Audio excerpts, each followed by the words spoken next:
Thanks for logging on to ABC15.com. I'm meteorologist Iris Hermosillo. I'm tracking record high temperatures today, but we're also talking about big changes happening this weekend and nearly a 30-degree temperature drop over the course of the weekend, too. So at least the good news is that the heat won't be sticking around for too long. But again, today, looking at a very warm day in the Valley of the Sun as those high temperatures get back into the triple digits. We do have an area of high pressure still in control for today, but as we go through today, it's slowly going to push off to the east, and we're tracking a disturbance developing out to our west that's slowly going to push our way. Now today you'll notice an increase in some high clouds by this evening, but the valley is staying dry. Tomorrow mostly sunny with some clouds at times, but tomorrow those winds will get much stronger as the storm system gets closer to our state. So it is going to be a breezy to windy weekend in the valley and across the state with the strongest winds expected for our Saturday. Now today we'll see those winds stay fairly light between about 5 and 15 miles an hour with an occasional gust later this afternoon and evening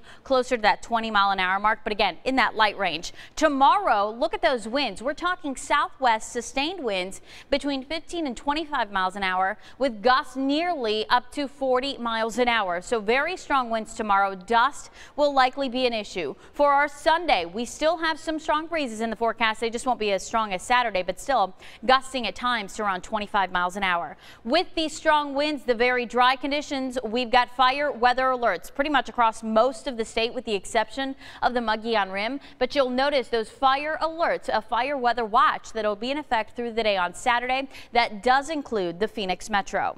Again, looking at a dry forecast over the next few days, and as you look at your valley highs today, it is still going to be hot, and today likely the hottest day of the week with those hundreds setting in valley-wide. 105 for Ahwatukee, Laveen, Goodyear, and in Chandler. 104 for Deer Valley and Scottsdale, 103 today in Anthem. As you look across the state, those temperatures topping out at 105 in Phoenix today, but it is going to get hotter out west. Lake Havasu hitting 107, 92 today in Sedona, and 79 in Flagstaff. So we are heating up statewide, but here's the nice welcome change. With those strong winds, we're going to usher in some cooler temperatures. Temperatures will be dropping into the 90s. That should say the record is 105 today. So that record we likely will tie. Then temperatures will trend down through the course of the weekend, mid 70s for highs by Sunday.